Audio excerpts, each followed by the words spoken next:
I believe the more we understand ourselves, the better capable we are of managing ourselves.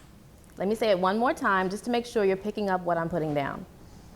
I believe the more we understand ourselves, the better capable we are of managing ourselves. That's not too far-fetched of an idea, right? We can agree with that, nod of heads, right? Because when you think about something like athletes, the more they practice, the better they play. When you think about musicians, the more they rehearse, the better they sound. And even when you think about your relationships, the more you understand your partner, the better you relate. These are things that we agree upon as a society, in most areas, right? Except when it comes to us as individuals. When it comes to ourselves, for some reason, we tend to believe that no additional education or exploration is required. It is what it is. We are who we are. End of our story. We depend on things like our astrological signs or habits that we've acquired over time to tell us who we are and paint the pictures of our personalities. I can't tell you the number of times someone has come into my office believing that I was going to tell them how to live their lives. As a therapist, I don't tell people how to live their lives. I help them understand the lives that they are living. It's a big difference. I began this journey about 20 years ago, working in mental health, helping individuals understand themselves better. And my very first job was as a residential therapist at a substance abuse facility for adolescents. In short words, I was a drug counselor for teenagers. And I believe it was my favorite job of my career. It was real hard work. These young people had been placed in this facility for 60 days to 6 months, depending, by an authoritative figure, a judge, a probation officer, their parents.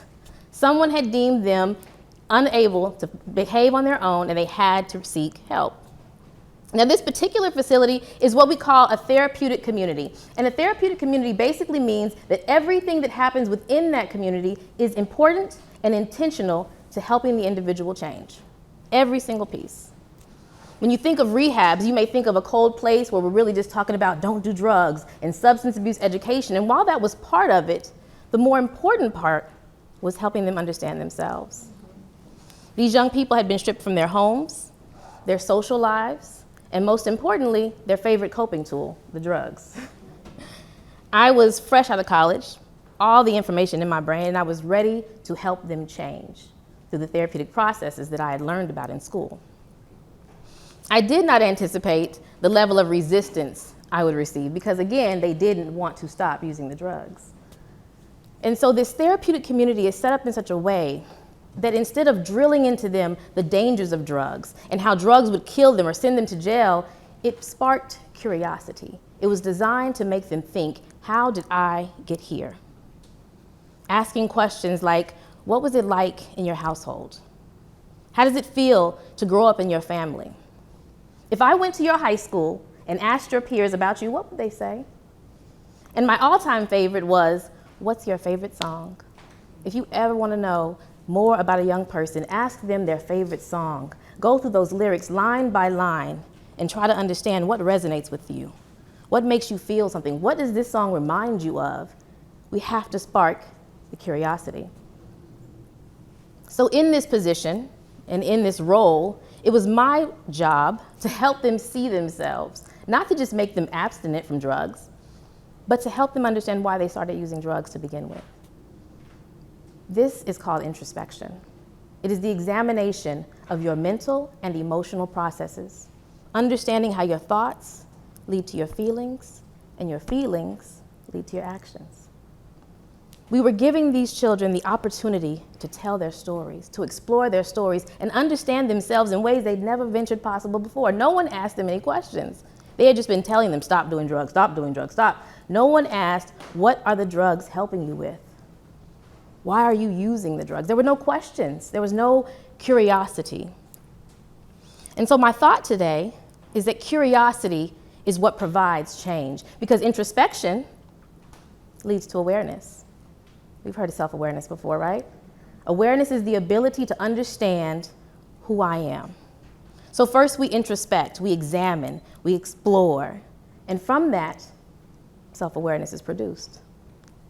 With self-awareness then comes a self-perception. So you can draw a clearer picture. These youth would come into the facility on day one, seeing themselves as juvenile delinquents, drug addicts. And somewhere midway through treatment, as awareness would heighten, they'd begin to see themselves differently. They were complex individuals with unique backstories, dealing with complex emotions with the only coping tool they knew available to them, the drugs. In working with them, and as my career continued, I realized they weren't the only ones that lacked self-awareness. That was lacking in society. We weren't curious as adults. I sometimes teach trainings in different companies and organizations, and one of the first things I'll ask the crowd is to tell me how many years of education are required to hold your position. And because these are typically professional settings, it's always a minimum of 12 years, high school diploma. I'll say, well, what else is required to hold your position? An undergraduate degree. That's 4 more years, 16 years of academic education. Well, how many years of additional study, continued education, seminars, master classes, whatever, are required to sharpen your skills, maintain your license, keep your job? And at that time, the numbers skyrocket. It goes from 16 to 35, 25, 30 years of academic education. I am in rooms filled with educated individuals, and it's impressive. And they proudly say it, 35 years of education to hold my position. I then asked them, well, how many years have you spent on introspective study?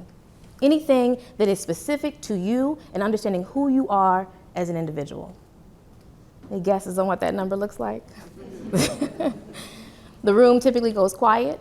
If we're virtual, the chats go silent. And those same people that were proud to say 35 years murmur things like, a year, 6 months? I started therapy last year, does that count? The drastic difference between the amount of academic experience and self-experience that they had in exploration was drastic. And it highlighted for me a very important point about how we're just not curious to know ourselves more. And what does that even mean? It means asking yourself questions about your behavior, understanding where I came from, why I'm here, and how I got to this place. Understanding the mechanics of who you are as an individual. It's an important thing. I'll tell you someone who really appreciated the mechanics of things. That was my mother. She loved technology. Technology was her favorite thing. And aside from acquiring these tech toys, her favorite thing to do was to read the manuals, cover to cover. Now, mind you, this is the 80s and the 90s when manuals were legit.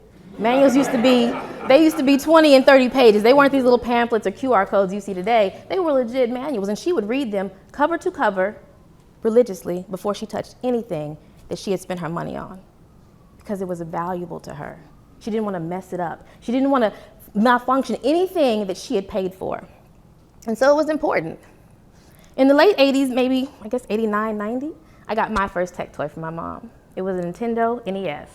If you were there, you know how important that was. It was a big deal, and it was my first big purchase from my mother from a technology perspective. And I got that toy. I went home for the summer, spent the summer with my cousins. We're playing all summer long. I came back with my toy with all kind of new information, new ways of playing the game. And one day the game glitched. Those of you who said you were there, you know exactly what happens when a Nintendo game glitches. What do? You take it out and you blow it.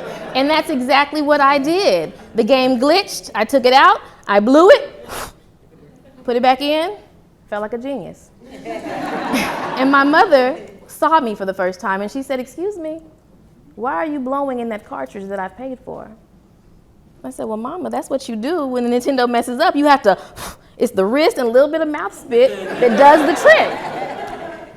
And she said to me, "Alisha, the next time that game glitches, you unplug the Nintendo, you take the cartridge out, plug it back in, put the cartridge in, turn it on, reset, and go."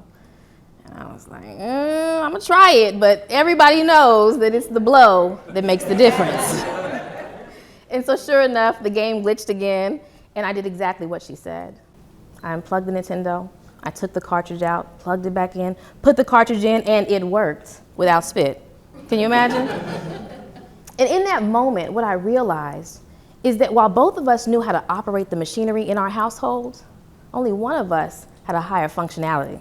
She understood it in ways I had no idea because she had actually read the manual. She valued the mechanics of the machinery, and she knew that one day it would glitch, and when it did, this is how you help that. This is how you repair that. I wonder how things could be different for us if we valued ourselves the same way my mother valued her tech toys. If we found ourselves just important enough to want to know more, to be curious about the functioning of ourselves, how we ended up here, what brought us to this place. I venture to believe that we'd start to give ourselves some grace for some of the choices that we made. We'd begin to understand ourselves in ways we hadn't understood before. And in doing so, we would not only forgive ourselves, but be more willing to forgive others. Because we would recognize that the same way our pieces and experience have shaped our perceptions are the same ways that their experiences and their pieces have shaped their perceptions. And though they may not be agreeable, they may not even be the same, we would appreciate the fact that we all deserve to be understood. I implore you today to be curious. Ask yourself questions. Seek to know yourself in ways you've not ventured before. You can journal. You can go to therapy. You can do meditation. There are things available to help you become inquisitive about who you are and how you came to be. And I guarantee you when you do it, you'll love yourself that much more. Thank you.